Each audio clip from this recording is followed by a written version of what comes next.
que quede claro y que nos va a servir para el próximo año. Es básicamente un repaso de conceptos básicos. ¿Cuál es el concepto de fármaco, droga, principio activo? ¿Son diferentes? No. Son lo mismo. Fármaco, droga, principio activo son lo mismo. Y entonces el concepto es toda aquella sustancia aislada, purificada, con estructura química conocida. Ojo, o sea, ¿por qué les hago el repaso? Qué triste sería. Yo soy alumno de los 2 billares en farmacología y no sé qué cosa es un principio activo. Fármaco, principio activo, droga es lo mismo, ¿ok? Y recién cambia a medicamento cuando ¿qué? Está condicionado.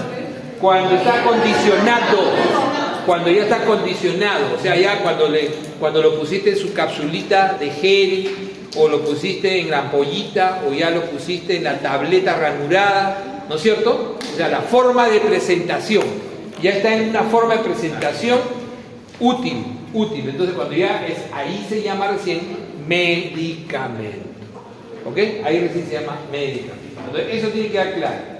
Para los burros del Ministerio de Educación, no, perdón, Ministerio de Salud, ya hasta los ninguneos. El DCI, ¿qué cosa es? Es el principio activo. O sea, estábamos hablando de fluoxetina, principio activo, ¿no es cierto? ¿Cuál es el nombre comercial? Original, Prozac. Pero en su nombre DCI es fluoxetina. O sea, cuando lo compres, en su nombre DCI es fluoxetina. ¿Cuándo se llama genérico? ¿Cuándo se llama genérico? ¿Cuándo el fármaco se llama genérico? Hace referencia. Antes de eso, ¿hay un nombre químico? Sí, hay un nombre químico que no nos interesa mucho, porque ese es el nombre con el cual se van a pelear el farmacéutico con el químico puro. Pero hay un nombre, ¿no? El principio activo antes tiene un nombre químico y pasa a un nombre de principio activo, ¿ok? Pero el DCI es el nombre que a veces decimos genérico. No lo he puesto acá. Nombre genérico, el medicamento genérico es básicamente aquel que está en su denominación DCI y que tiene la misma bioequivalencia que el original. O sea, el genérico es el que está en denominación DCI. O sea, no te lo van a dar nunca con una marca. Te lo van a dar como fluoxetina de 20 miligramos. Su tabletita, bonita, todo, y tiene la misma potencia que el Prozac. O sea, es una gran mentira en el Perú, pero tienes que comértela, ¿no? Como muchas cosas. ¿Ok? Hay genéricos buenos, ¿ah? Hay genéricos buenos. Yo acabo de encontrar... Cuando hagamos, no hemos hecho pulmonar todavía en este caso, no, pulmonar hacemos, ya cuando hablemos de pulmonar, ahí les voy a enseñar sobre antileucotrienos. ¿Alguno de ustedes ha usado Montelukast? Antileucotrieno. ¿Alguna vez asmáticos no hay acá? ¿No? ¿Nadie? Tú tienes pinta asmático. O has mamado mucho. Entonces, me he equivocado. Es para que te despiertes, ¿eh? Los asmáticos, acuérdense de la cadena de inflamación. ¿Se genera o no leucotrienos? A través de la ciclooxigenasa. Entonces, los leucotrienos son los que generan la inflamación crónica. El asma es o no una enfermedad inflamatoria crónica. Es una enfermedad inflamatoria neta inflamatoria. Por eso que el corticoide inhalado es la piedra angular de su tratamiento. Pero puedes utilizar un fármaco también antileucotrieno ideal. En nuestro medio se llama Montelukast, que es un bloqueador de receptor de leucotrieno. Pero existe otros que también pueden bloquear la formación de leucotrieno. ¿Qué cosa te bloqueará? Bloquea la ciclooxigenasa, ¿no es cierto? La ciclooxigenasa. Ok.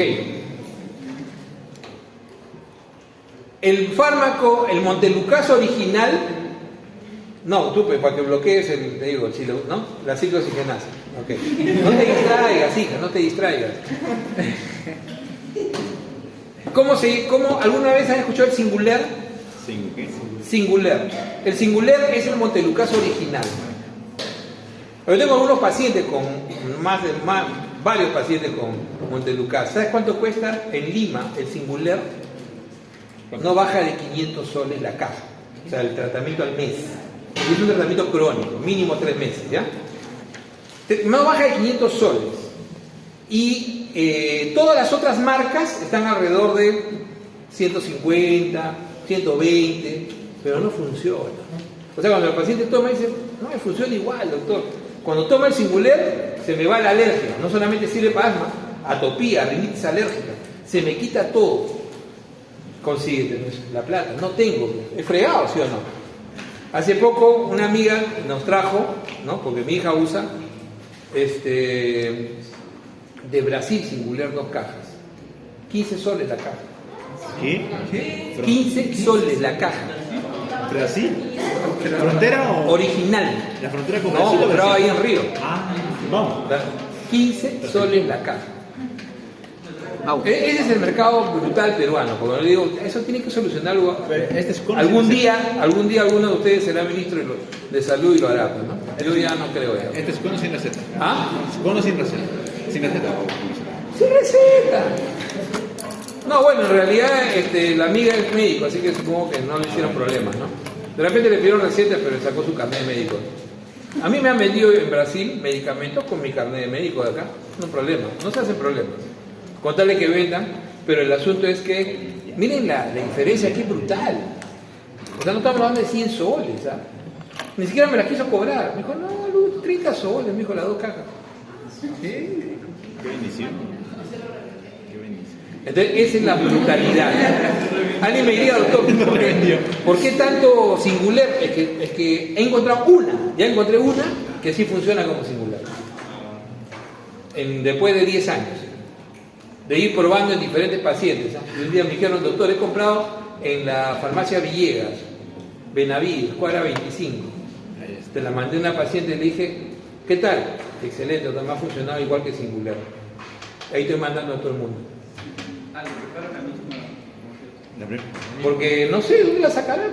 ¿Cómo era? ¿Cómo se llama? Pero no, o sea, es una marca que no es el innovador, es una marca.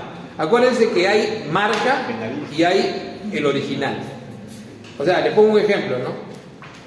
¿Cómo se llamaría el genérico de este antileucotrieno? Montelukast. Es Montelukast, de 10 miligramos. ¿Cómo se llama el original? Singular. ¿Y cómo se llama el más vendido, por ejemplo, de marca en el Perú? Montelast. 110 soles. Funciona a medias. Porque varios pacientes lo usan, es el que funciona a medias. Ahorita se me dio el nombre, me lo dijeron pero ahí en la farmacia Villa. Yo pensé que por acá había un asmático de repente, le iba a dar el dato. Ah, tú eres asmático, ¿verdad? ¿Dónde diga? Benavides, ¿qué? Farmacia Villegas en Benavides. Entonces yo decía, ¿por qué esa farmacia? Pues yo vivo cerca, ¿verdad? Cuando pasaba, veía tanta gente. Venderán droga, ¿qué venden? Drogas legales. Tiene excelentes precios. Qué cosa increíble. Una farmacita de esas antiguas que tiene cantidad de gente, no te imaginas. Pero te consigues precio y buena calidad de medicamento. Entonces, como le digo, eso es lo triste. Entonces, ahí ven, concepto, un genérico no es solamente que esté en DSI. Se los digo no como cacha, se lo he escuchado a 3 ministros, decir, pero cuando está en nombre, ¿cómo en su denominación común internacional? Ese es el genérico. No, burro. Eso no es el genérico. El genérico es un medicamento en su DSI, pero que tiene la misma potencia que el original. Y para tener la misma potencia tiene que tener estudio de bioequivalencia. ¿Ok? Entonces ahí es donde yo quiero que les quede a ustedes el concepto. Porque ustedes van a tener pacientes y no les mientan, no tengan miedo de decir la verdad. El paciente tiene que decirle, mira, ¿sabes qué? Si cuando usted ya esté ejerciendo todavía no ha cambiado este sistema, van a tener que decir la verdad. Mira, te voy a dar amoxiclavulánico para tu infección, pero te recomiendo que te compres Aumentin. Pero el Aumentin cuesta 10 soles cada tableta y el Clavumox cuesta 1 sol. Sí, pues, pero Clavumox no te va... De repente, si es una infección banal, ¿no? Pero para lo que tú tienes que tomar tu Augmentin. ¿Se dan cuenta? Entonces, ahí va a depender de ustedes también aprender eso. Es algo más que hay que aprender. Es algo más que aprender. Entonces, cuando tengan visitadores, ustedes fastidienlo y díganle, te presentan un medicamento y tú le dices, ¿y tu medicamento? Porque dicen, no, amoxiclavulánico, ¿cómo se llama? Marca europea, lo que tiene estudio de equivalencia y te va a cambiar. Si lo tiene, te lo va a decir al toque. Acá está, doctor. Pero si no lo tiene, te va a cambiar el... Doctor, ¿y cuándo vamos a ver el partido Perú? Lo llevo gratis. Han llevado como 100 médicos gratis los laboratorios en este partido. Se los cuento. Sí, señorita. ¿Qué?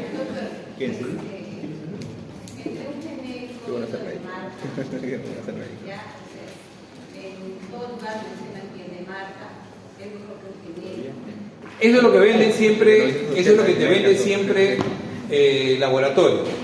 Y es probable que sí sea verdad en el Perú, pero no en otros sitios. O sea, si tú te vas a comprar a Brasil, por ejemplo, para no decir Estados Unidos, y atrás a Brasil, el genérico tiene la misma calidad que el de marca o el original, porque tiene regulación de bioequivalencia. Así es. En el Perú no se respeta esa regulación de bioequivalencia. Entonces tú no sabes qué genérico es bueno. Debería haber buenos genéricos. Y hay buenos genéricos que yo he visto, pero desaparecieron rápido. ¿Por qué? Por ejemplo, Sandoz, que es un laboratorio inmenso europeo, suizo. Yo he trabajado como director médico en un laboratorio como 10 años, cuando conozco el medio. Sandoz, cuando entró, estuve a punto de trabajar ahí, no me convenía. Pero Sandoz, cuando entró, toda su línea genérica era brutalmente de alta calidad. No duró menos de un año. Porque su precio tampoco podía ser, pues, nada. Hay gente que te vende amoxiclavulánico, blister de 10 a $1.50. ¿Cómo te va a vender $1.50? ¿Qué basura es esa? Pero el Ministerio de Salud y el Salud lo van a comprar porque hacen una estupidez que se llama subasta inversa. ¿Qué significa eso? Compro el más barato, no el que tiene mejor calidad. No me interesa la calidad. Entonces, ¿qué basura puede costar? ¿Qué medicamento puede costar un blister de 10 $1.50? Están locos. Pero así lo compran y eso le dan a la gente en el Ministerio de Salud. Y le llaman genérico porque está en su denominación de CI. Entonces hay que tener cuidado con ese, o sea, uno tiene que enmendarle la plana a esa gente que no sabe. Me vas a disculpar, digo, pero al farmacéutico que te dice, no, todo este genérico es bueno, si tiene estudio de equivalencia, si el farmacéutico no lo sabe, ese pata pasó, no, la universidad no pasó por él pasó por la universidad, pero de cazuela. ¿Te das cuenta? Entonces, es un concepto básico, sí. Usted menciona que Brasil está más barato, ¿no? El original. Sí. Entonces, ¿cuál es la finalidad de los genéricos en estos casos? ¿Qué está más barato que eso? Aún más barato. ¿Más barato que eso? Original, ¿no? Claro, Genérico. más barato que eso. Debe estar 8 soles, el equivalente en el cambio, ¿no? Más barato que eso. Claro. O sea, aunque no lo creas, es así. ¿Qué es lo que más se utiliza ahorita en Estados Unidos en medicamentos? Los genéricos. Porque son de alta calidad. ¿Cuál es la diferencia de precio? Un día me puse a ver eso. No es mucha. O sea, un original, un Augmentin en Estados Unidos, creo que está la tableta $3, creo, o $2.50. Y el genérico creo que está $1.50. O sea, la diferencia es menos de $1 por tableta, ¿no? Digamos así. Pero tiene que haber una diferencia, obviamente. Obviamente tiene que haber una diferencia. El objeto del genérico era que tuvieras la misma calidad que el original, pero a menor costo, porque al darlo en denominación común internacional, le bajas el costo de marketing. Claro. Le bajas el costo de marketing. Recuerda que un original va a tener no solamente que pagar por la marca, por el diseño de la caja, y además de eso va a tener que pagar visitadores médicos que vayan a promocionarlo. Claro. Un genérico no tiene promoción médica. Se vende solo.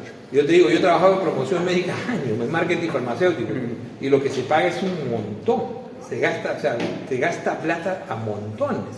No existe un médico en el Perú que pague su curso de posgrado, o sea, su curso de actualización. Eso, Congreso Peruano de Cardiología, ya. Ningún cardiólogo pagó su inscripción. Todos se lo pagaron diferentes laboratorios. Claro.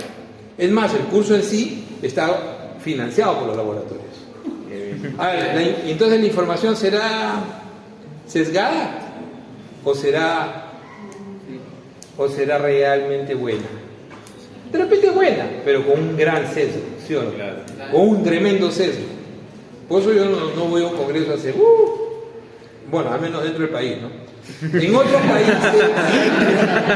otros países está prohibido. Está prohibido. Yo acabo de escribir un artículo diciendo, vienen las elecciones del domingo. A ver, ¿qué postulante al colegio médico se atreve a lanzar la propuesta de prohibir el pago de ¿cómo se llama?, de congresos por parte de los laboratorios, como es en otras partes del mundo? Nadie habla. Todo el mundo. Y claro, los troles, seguro que tú tienes un montón de plata, pues. Seguro que a ti te sobra. Los troles, ¿no? Sí. Los chibolos son los troles, ¿sabes? Sí. Médico joven, ¿no? Seguro que a ti te. Claro, pues tiene plata, pero no. Entonces no se dan cuenta que eso es ética. Eso es ética. O sea, yo, los amigos que tengo de mi promoción que están fuera, cuando nos reunimos, cuando viajo y me reúno con ellos, me dicen, ¿todavía siguen con ese sistema? Sí. Acá es, te quitan el registro. Te descubren que fuiste a cenar con un laboratorio y te quitan el registro. Allá. Acá no solamente cenan, se acuestan, viajan, todo. Y se lo digo con conocimiento de causa, porque yo he sido director médico de un laboratorio portugués. Obviamente, sí. Y me acuerdo una vez un compañero de promoción, no voy a decir quién, tenía un centro médico en el norte chico del país que facturaba fuerte, muy fuerte, y era el quinceañero de su hija. Y entonces me pidió que le pagara el grupo 5 para el quinceañero de su hija, ¿no? Te estoy hablando en la época que el grupo 5 nos costó creo que $15,000. Lo pagamos, ¿ah? Lo pagamos. Porque me dijo que ¿cómo se llama? Incufarma le había puesto ya el buffet. Incufarma le había puesto el buffet. Bristol le había puesto ya el local. El otro le había puesto ya y solamente le faltaba el grupo 5. Entonces nosotros ponemos. Yo era un simple transmisor, ¿no? Yo soy director médico, no tengo nada que ver. Hablé con mi gerente en portugués y le digo, oye, Pedro, mira ahí esto, paga, autoriza. ¿Vas a pagar? Oye, el pata nos factura eso en una semana. Nos factura eso en una semana. ¿Qué vas a pagar? Ese es el medio farmacéutico, el Perú. Por eso que nunca vamos a tener un orden, porque no se va a lograr un orden porque hay mucho interés, vas a pisar callos, ¿sí o no? Claro, cualquiera de ustedes me va a decir, yo también quiero trabajar de director médico. Bueno, pero ser director médico en un laboratorio es bien difícil, ¿no? cuesta muchas relaciones, esfuerzo y otras cosas más. Pero tampoco es agradable. No aguanté. Ustedes me dirían, doctor, ¿por qué no sigo siendo? Puede ser, seguir siendo y pasar a otro. No era agradable. O sea, yo no tenía que comprar a nadie, ¿eh? Yo tenía que hacer mi trabajo. Mi trabajo era marketing farmacéutico. Era lo que más se hace ahí. Y entonces yo le dije a mi mujer, 10 años máximo, porque ya la verdad que esto no lo aguanto. Porque tienes que mentir. O sea, en realidad tienes que mentir. Tienes que decir que tu producto es mejor que el otro, cuando eso es mentira. En mi caso sí era mejor, pero respecto a otro principio activo no era mejor. Les cuento. ¿Qué marca, doctor, para no comprar? Ya no, y lo compró. El laboratorio donde yo trabajaba lo absorbió otro más grande. Y ahí fue donde yo aproveché y me fui a UX. Ahí está. Ahí ya estoy más feliz. Claro, en esa época trabajaba además de profesor, trabajaba en el hospital, trabajaba en otros sitios. Pero como les digo, es así, ¿no? Es así. El medio farmacéutico en el mundo no tiene esas cosas que tienen acá en nuestro, pero sí tienen otras, peores, ¿eh? O sea, en el mundo, hoy en día, ustedes saben los monoclonales, creo que hemos hablado algo de eso, ¿no? Sí. Y los monoclonales hoy en día, en los artículos, te los presentan como la última panacea.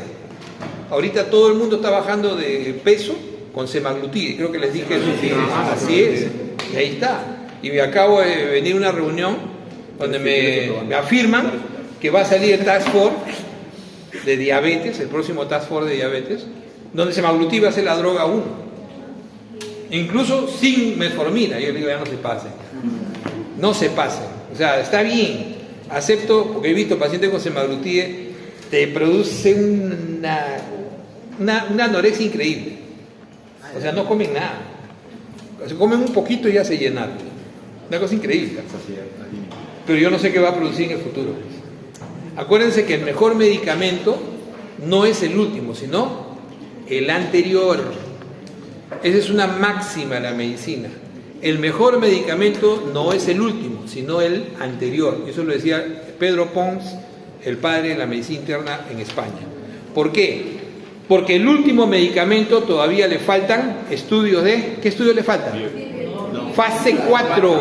Acuérdense, fase 4, post-comercialización. Es el estudio que te demuestra realmente qué efectos adversos van a haber cuando uses en más de 10.000 personas. Ahí aparecen los efectos raros, ahí aparecen los cánceres, ahí aparecen las enfermedades autoinmunes, ahí aparecen las cosas que terminan a veces matando a un paciente. Entonces, ¿por qué hay medicamentos que se han retirado después de tantos años? Por los estudios de fase 4. Bueno, vamos rápido. Y eso también lo vamos a ver ahorita. Entonces, recuerden, para descubrir un medicamento hay que primero elegir la enfermedad. Hay que elegir el blanco de la droga. Por ejemplo, bloquear los leucotrienos. ¿Se dan cuenta? Bloquear los leucotrienos. O sea, escogí el asma. La enfermedad, ¿cómo te llamas, hijo? Gustavo. No, es asmático. Ama mucho. Entonces, elegir la enfermedad, el asma. Elegir el blanco de la droga. Ya, quiero bloquear el receptor de leucotrienos. Ok. Identificar el bioensayo, o sea, en qué lo voy a hacer. En modelos de tejidos, lo voy a utilizar en un modelo animal. ¿Ok? O sea, prueba para determinar la actividad biológica, ese es lo primero, ¿no es cierto? Esa es la etapa preclínica. ¿Ok? Encontrar el compuesto guía, por fin, encontré el compuesto guía. Entonces, no fue primero el Montelukast, de repente fue el Pranlukast primero. Entonces, después ya diseñé el Montelukast. Y por último, sintetiza los análogos. Entonces, Pranlukast, Montelukast, Zafirlukast. Yo estoy hablando de drogas que existen, ¿no? Entonces, se hacen compuestos análogos. Y por último, ya identificas el nivel de estructura, la actividad. En este caso, ¿cuál sería? El receptor de leucotrienos, la llave, ¿no es cierto? El efecto llave-cerradura. Entonces, esa zona activa, ¿cómo se llama? La zona quejera, el farmacófago, región responsable de la actividad biológica. Es importante porque lo que voy a modificar a futuro es el resto de la molécula, pero siempre voy a mantener el farmacóforo idéntico. Ese es el que me va a actuar, ¿no?, al futuro. Determinar la toxicidad y eficacia en modelo animal, primero. Si en el modelo animal no es eficaz y es tóxico, pues obviamente queda ahí. Primero en animal. Y por último, no olvidarse que hay un grupo de medicamentos que antes nadie investigaba. Hoy en día todos investigan. ¿Por qué? Porque genera que los estados paguen el alto costo. Ahí sí se justifica el alto costo. Porque si no existiera ese alto costo, nadie investigaría en enfermedades como la leucoadrenodistrofia, como el Duchenne, ¿no? O sea, enfermedades que lo sufren 200, 300 personas por país, ¿no? Son gente que al final estuvo muchos años abandonada a su suerte. Entonces siempre recuerden las fases. Entonces justo les decía hace un momento cuál es la fase esa que nos falta en semaglutide. La fase 4 es un estudio abierto, sin duración fija y de eventos adversos. Así es. Más de 10.000 pacientes ya te pueden generar los efectos raros. Recuerden que los efectos adversos son muy frecuentes, más del 10%, frecuentes de 1 al 10%, infrecuentes menores de 1% y raros menores de 0.1%. Esos infrecuentes y raros son difíciles de ver en los primeros estudios, porque recuerden que los primeros estudios suelen llegar a 3.000, 1.500, dependiendo del tipo de enfermedad. Mira, los estudios de fase 3 llegan a 3.000, a 1.500. Pero siempre recuerden que el estudio de fase 1 también es abierto y es para seguridad y tolerabilidad. Es el estudio que se hace en sanos. El fase 1 es en sanos y es seguridad y tolerabilidad. En cambio, el fase 2 ya es estudio cerrado, ya es con paciente enfermo. Es más limitado y es para probar eficacia e intervalo de dosis. Y el fase 3, que es el que va a ser el que se requiere para la aprobación, ya va a ser en multicéntrico, multiétnico. Antiguamente se decía multirracial. ¿Por qué ya no se dice multirracial? No porque se ofenda, porque no existen razas. Existe una sola raza humana. Entonces eso es algo que tienen que tener ustedes claro, ¿no? Entonces no existen razas, existen etnias. Y eso genera determinantes genéticos de respuesta. ¿Cómo se llama eso? Farmacogenética. Exacto.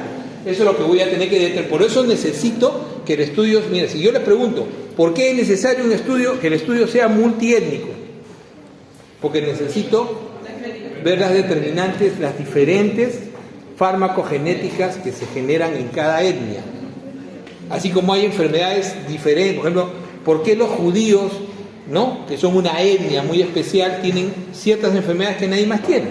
Fibrosis quística, porque esas son los que más sufren, porque precisamente son una etnia cerrada, que tienen una genética muy homogénea entre ellos, porque se casan siempre entre ellos. Igual los japoneses tienen enfermedades que solamente un Takayasu, nunca lo he visto fuera de un japonés. Hasta ahora no he visto como 10 Takayasus y nunca he visto un Takayasu que no sea mujer japonesa, que es una arteritis, una vasculitis. O sea, se ve, porque en el Perú hay japoneses. No significa que sean pues, marcianos, no son marcianos. Son determinantes genéticas de cada etnia. Entonces, eso es importante. Y eso se expresa en la farmacogenética. Muy bien. Vamos ahora a la farmacodinamia, esto es más sencillo. Siempre recordar, ¿no? Ya sabemos que la farmacodinamia estudia las acciones y efectos de los fármacos, ¿no?, lo que le hace el fármaco al organismo. Y la cinética, lo que nosotros le hacemos al fármaco, ¿no es cierto? O sea, estudia el proceso que va a determinar la cantidad de fármaco que va a llegar al sitio de acción. La farmacología terapéutica, la aplicación y la toxicología. Entonces, en la cinética básica uno tiene el ADME. Siempre recuerden, todo medicamento, cuando ustedes tengan alguna especialidad, yo les recomiendo que dominen por lo menos los 20 fármacos más importantes de su especialidad. No se necesita más. Se ha visto que dominando 20 fármacos de uso común para uno tiene un buen perfil terapéutico para sus pacientes. Entonces, esos 20, por lo menos 20 fármacos, un cardiólogo, sus 20 fármacos, ¿no? Antihipertensivos, antiarrítmicos, sus estatinas y sus antiagregantes, ¿no es cierto? Se acabó. 3, 2 por acá y se acabó. Listo. ¿Y qué cosas tiene que conocer? Su absorción, es importante, su absorción, su distribución, su metabolismo y su excreción. Pero también la liberación puede ser importante. Algunos le llaman LADME porque algunos fármacos, algunos medicamentos tienen una forma de liberación especial. Entonces, como por ejemplo las tabletas Retal. Entonces ya ahí tienes la absorción, la distribución, el metabolismo y la excreción. Entonces, ese es el concepto. Y siempre recordar, la distribución es importante porque tienes diferentes compartimientos. Así como sabías que tenías un extracelular y un intracelular, eso significa que hay un compartimiento ístico. Eso significa que el medicamento tiene que distribuirse dentro de las células. Y eso va a tener una concentración diferente dependiendo si es lipofílico o no es lipofílico. Entonces, esa es la distribución. ¿Cómo ingresó? Fármaco. ¿Cuál es el fármaco que al final ejerce la acción? El fármaco libre. El fármaco libre. Por eso es importante saber cuánto se liga un fármaco a las proteínas. O sea, nunca eso de que, oye, acá dice ligazón de las proteínas, 90%, ¿qué me interesa? ¿No? Porque saber que se liga 90% significa que tiene una vida media larga. Y significa que si tienes un efecto adverso, ese efecto adverso va a durar varios días de repente. ¿Se da cuenta? ¿Y por qué lo sabes tú? Porque yo aprendí fármaco, pero yo sé que cuando tiene una ligación alta, va a haber mayor efecto al más tiempo. Entonces, eso es importante. Esa es la aplicación que quiero que se dé. ¿No es cierto? Y por último, bueno, esto es casi lo mismo. Vamos a la siguiente. Entonces, el estudio del paso del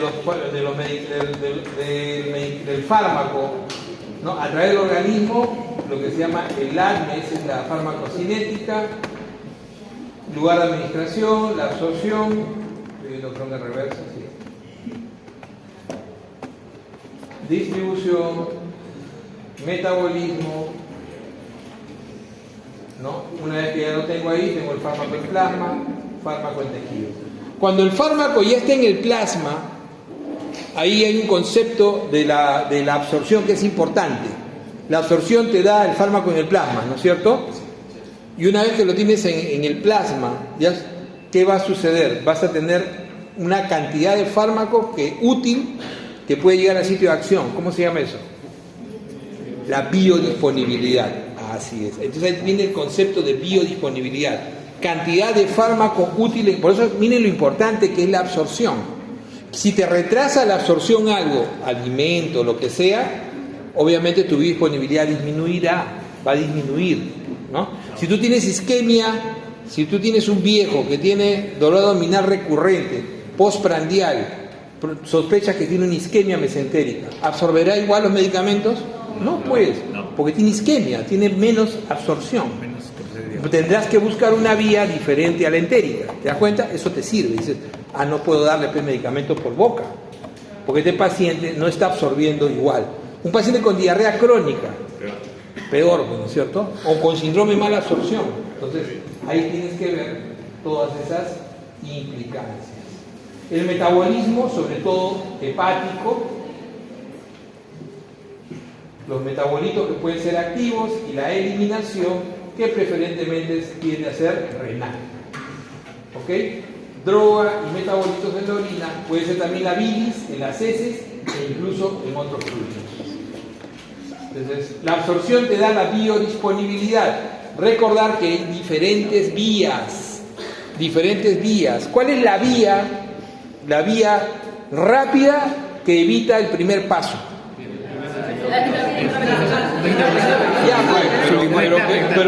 Pero que no sea endovenoso. Sublingual. O sea, no invasiva. Sublingual. evita el primer paso. Evita el primer paso. Pero para que evite el primer paso, ¿cómo tiene que estar ese medicamento? ¿En su forma activa o inactiva? O sea, no puede ser prodroga. Por eso es importante cuando ustedes lean, ¿no? Y dicen un fármaco nuevo, lean qué forma tiene. Dice, al principio está toda la descripción química y a veces te dice el enalapril es una prodroga. Entonces no le puedes dar nunca sublingual, porque es una prodroga. Igualito va a tener que hacer el efecto del primer paso. Entonces esas son las cosas que tienen que recordar. Entonces existen las vías enterales, la rectal sigue siendo enteral. Las parenterales y otras vías. ¿Cuál es la vía ideal para las enfermedades pulmonares? Claro, la vía inhalatoria se llama. Inhalatoria, va directo hacia el sitio de acción. Inhalatoria. Entonces ahí no se olviden. Y obviamente ya vamos a la farmacodinamia, que sobre todo es el mecanismo de acción, ¿no? Y el efecto terapéutico. Eso es la farmacodinamia. Entonces siempre recordar cómo las vías, la biodisponibilidad. Una intravenosa no tiene pierde, 100%. Una intramuscular suele ser cerca del 100%. ¿Qué te puede disminuir una vía intramuscular? Cuando tienes exceso de grasa. Entonces, ¿quién tiene más grasa? Bueno, mujeres, porque además de grasa pueden tener ¿qué más? Silicona. ¿No?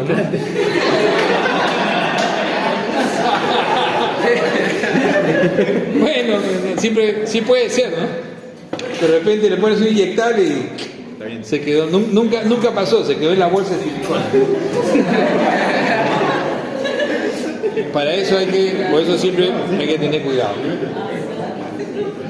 La vía subcutánea es una vía espectacular, una muy buena vía. Lo malo es que no tiene digamos,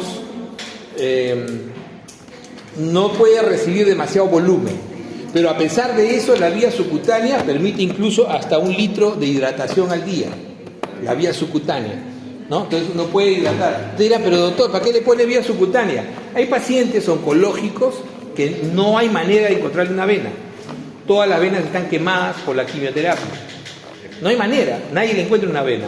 Por eso que a los pacientes en quimioterapia se les coloca un catéter especial que se llama POR, que está permanente ahí. Ese catéter POR tiene un receptáculo especial que funciona como si fuera una gran vena. Entonces ahí puedes poner tú un catéter, lo que quieras, en ese receptáculo, lo tienen acá, ¿no? Entonces es un POR. La vía rectal es una vía un poco errática. ¿Por qué la vía rectal puede ser errática? Porque 50% pasa por el primer paso y otro va directo. Puede, o también puedes tener contenido en la ampolla rectal que interfiera. Eres estreñido, puedes tener el contenido en la ampolla rectal. Ese es el otro gran problema. La vía transdérmica, sobre todo, es para liberación prolongada. La vía transdérmica es sobre todo manejo de dolor, anticoncepción, nitroglicerina. Por ejemplo, hay parches de nitroglicerina, el paciente se pone cada 3 días, parches de fentanilo, también cada 3 o 5 días. Entonces, manejo crónico de dolor.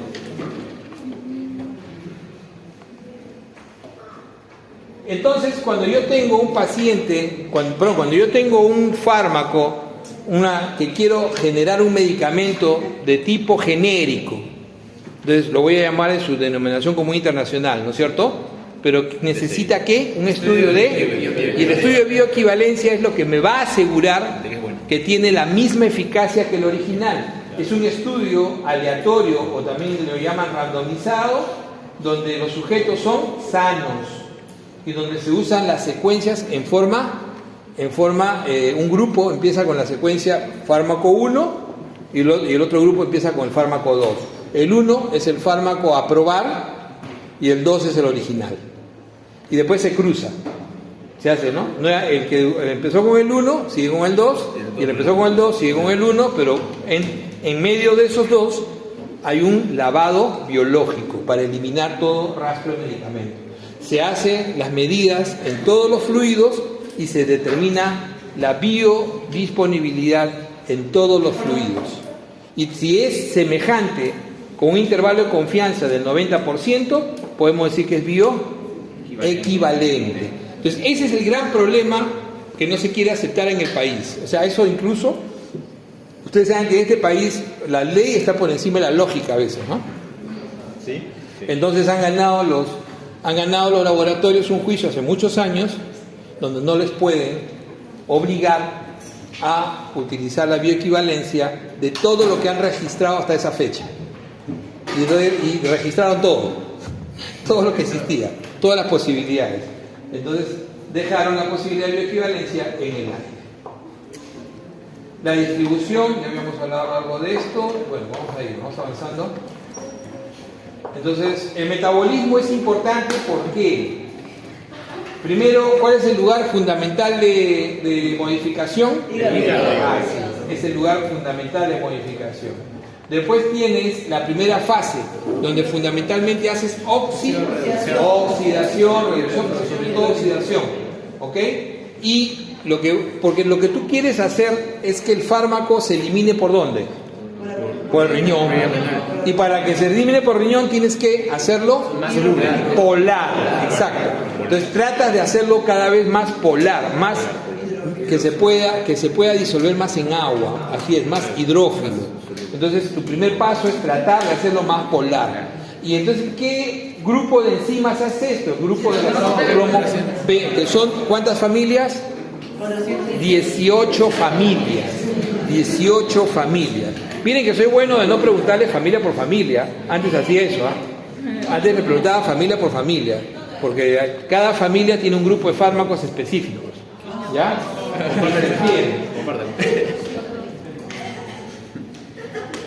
Y la segunda fase ya es la fase donde generalmente los fármacos ya en la fase 1 los fármacos usualmente siguen siendo activos.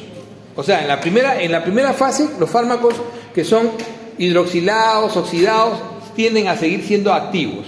O incluso algunos es cuando se activan recién, cuando han sido prodrogas. Pero tienden la mayoría a ser activos, a seguir siendo incluso a veces más activos de lo que eran al principio, ¿ok? Pero en la segunda fase generalmente los fármacos son inactivados, o sea, porque son conjugados, porque ya no le estás cambiando solamente un radical, una valencia, sino acá lo que estás haciendo ya es introducirles un grupo completo, ¿no? Puede ser glucorinización, puede ser conjugación, metilación, por ejemplo. Entonces ya lo estás transformando. Entonces en la fase 2, que acetilas, etilas, metilas, glucuronizas, ¿no? En esa fase, tú prácticamente la mayoría, casi el 100% de los fármacos son inactivados. Pero hemos visto ahorita un grupo de fármacos que no se inactivan siempre. La benzodiazepina, ¿se acuerdan? Que en su fase 2 sí, se hacen más activos algunos de ellos, como el diazepam. Por eso que su vida media es muy prolongada. O sea, hay excepciones a la regla. La mayoría en la fase 2 son inactivados, pero hay algunos que no. Y precisamente son aquellos que van a durar mucho tiempo en efecto, como por ejemplo las benzodiazepinas, ¿no? Y los inhibidores de la recaptación de serotonina también. Entonces, habíamos dicho 18 familias, ¿no? Entonces, ¿qué significa ser inductor? Inductor significa que un fármaco hace que sea más intensa la actividad de ese grupo enzimático y por lo tanto lo metaboliza más. Y si lo metaboliza más, ¿habrá más o menos fármaco útil? Menos. Entonces los inductores le bajan el efecto a muchos fármacos o incluso anulan el efecto de muchos fármacos. Entonces los fármacos inductores tienen ese problema, interfieren con un grupo de fármacos en los cuales hacen que se metabolizan muy rápido y ya no funcionan o ya no están circulando el tiempo adecuado. ¿Y qué pasa que sean inhibidores? Si yo inhibo su metabolismo, ese fármaco que le he inhibido su metabolismo va a haber mayor cantidad de fármacos circulantes. Y si hay mayor cantidad de fármacos circulantes puede llegar a ser tóxico, más efectos adversos. Entonces tienen dos efectos de interacción. Tienen el efecto en el cual pierdes potencia o pierdes la acción, y tienes el otro efecto en el inhibidor que incrementas efectos adversos o creas toxicidad. ¿Te das cuenta? Puedes crear toxicidad. Sí. ¿Ayer son las 5? No. Sí, son las 5, ¿no? Ya, último slide. El metabolismo, el primer paso, evita entonces... ¿Qué cosa evita? Lo evita la vía parenteral, la vía rectal también, ¿eh? La vía rectal también lo evita, pero solamente en una porción nada más. Pero sobre todo lo evita la vía sublingual, Y una prodroga, como habíamos dicho, al metabolizarse se transforma en un metabolito activo. Eso se llama bioactivación. Ejemplo que siempre les pongo: enalapril, que es uno de los antihipertensivos más utilizados en el mundo. Enalapril. La biotransformación reduce el número de la actividad. Mira, esto del enalapril les cuento así rapidísimo, antes que se vaya. Ese por desconocimiento de la farmacología, ¿no? Y había un cardiólogo en mi hospital, no voy a decir su nombre, pero el pata era muy buen cardiólogo, o sea, es buen cardiólogo, pero a veces tú puedes ser bueno, pero en clínica, pero te tienes tus fallas de origen, se llama. Yo siempre le llamo falla de origen. Tu universidad no te enseñó bien tu farmacología, ¿no? Y él tenía su falla de origen, no voy a decir qué universidad era, ¿no? Pero una antigua, mega prista, así. De mi época era... Entonces el pata había hecho su residencia con nosotros, todo acá, y un día lo veo que le dice a la enfermera: muele enalapril para ponerle su lingüe. Le dije: ¿qué estás haciendo, mano? Yo no sé por qué ustedes usan captopril, yo prefiero usar enalapril, es el mejor fármaco. Pero es que no es que sea mejor o peor. No puedes usar enalapril, pero ¿por qué no? Así me hablaba todavía: ¿por qué no? Porque el enalapril es prodroga. Entonces yo me di cuenta que le estaba hablando chino. ¿Pero qué? Prodroga. Ya, pues, pero ¿cuál es el problema? Que tiene que convertirse pues en el hígado igualito. Dibujito, le tuve que explicar todo. No es broma. Él era asistente y yo era R3, ¿ya? Pero era mi pata, entonces me la perdonó porque estábamos solos también, ¿no? Lucha, entonces no puedo usar. Pucha, yo venía usando hace como un año en la madre.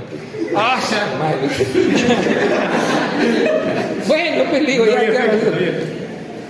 Pero como le digo, a veces tenemos estas pequeñas cositas que sirven para que tus experimentos sean bien hechos, ¿no? Y por último, para que vayan, ahí está la lista: inhibidores clásicos, siempre acuérdense, los azoles, los macrólidos, la miodarona. Por pregunta, siempre acuérdense: los azoles, los macrólidos, la miodarona, clásico. También es la rifampicina. Siempre me olvido, usamos mucha rifampicina por los pacientes con tuberculosis. La cipro tiene en algunas familias nada más, no es un clásico. Y los inductores, sobre todo los antiepilépticos, inductores de rifampicina, está más. Inductores de rifampicina, los antiepilépticos, acuérdense, pero los antiepilépticos antiguos, pero que son los que más se usan en el Perú. Fenitoína, ¿no es cierto? Fenobarbital, carbamazepina, estos son los antiguos. Ok, chicos, vayan y regresen y terminamos el toque, ¿ya? ¿Así? Ya, chévere.